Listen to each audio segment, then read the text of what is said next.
Okay, in this video, I'll be talking about how to write an abstract, and the slide consists of three main parts.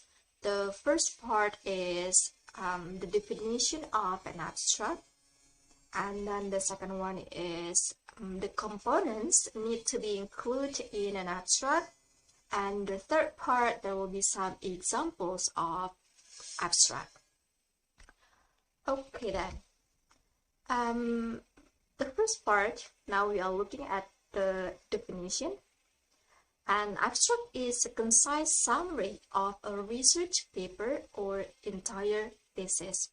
So when you need to write an abstract, in fact, this is the last paragraph you write, but then it's the first paragraph we read, right?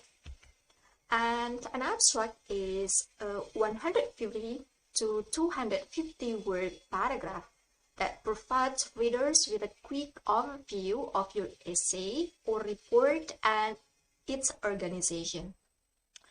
I think what you need to include here, you need to express your thesis or central idea and your key points.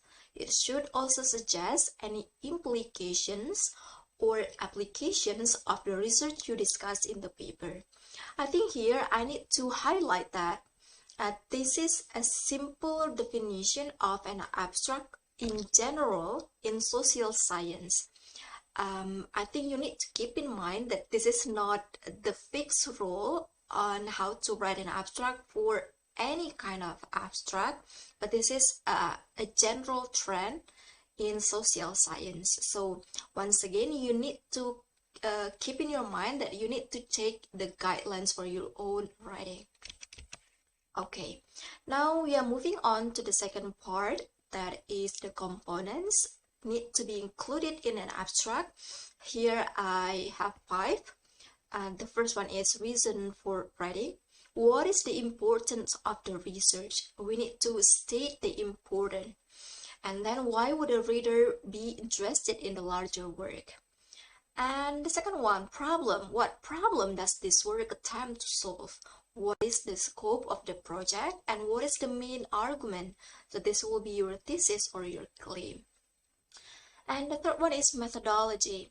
An abstract of scientific work may include specific models or approaches used in the larger study. Other abstracts may describe the types of evidence used in the research. And the fourth is the result.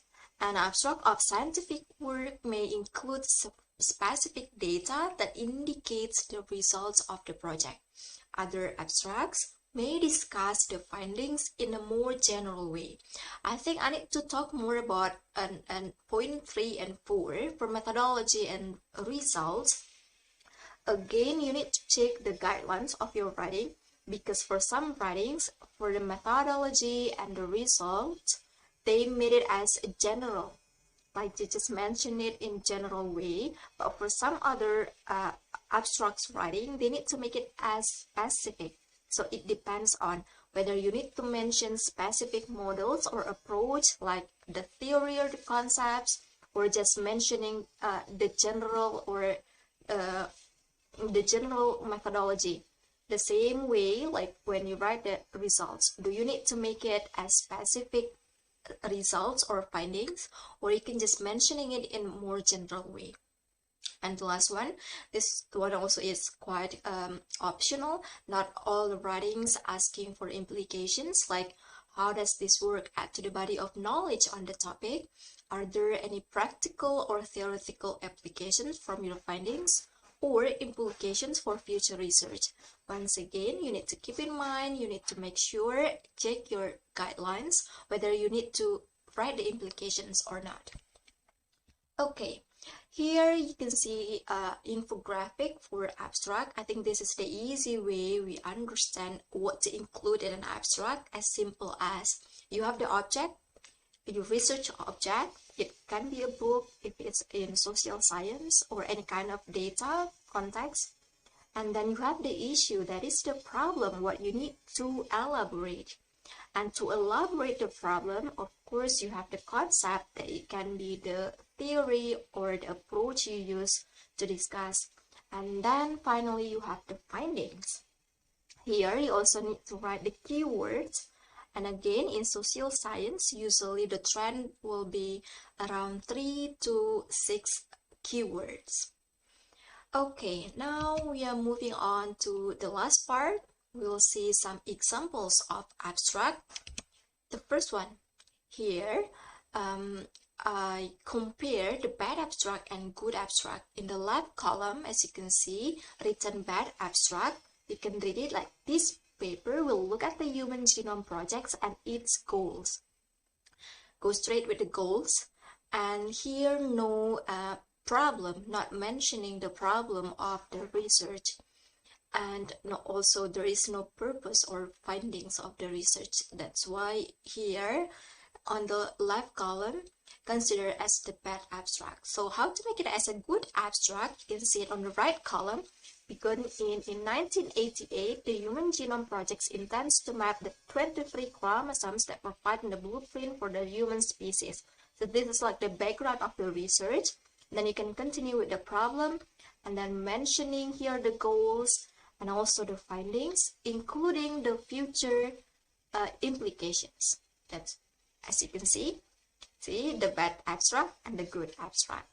But you need to include some components that needed to write a good abstract. Okay, and then more example. This abstract, as you can see here, the same trend like before, mentioning the background of the research, and then continue with the problem. And the purpose aims to analyze how the picture book successfully capture the idea that trees are the symbol of the Mother Earth. And then the object here, a tree is nice, several picture books, and then followed by the findings and the method. And oh yeah, the method that is in the last sentence. See, this is the matter of the trend. More example.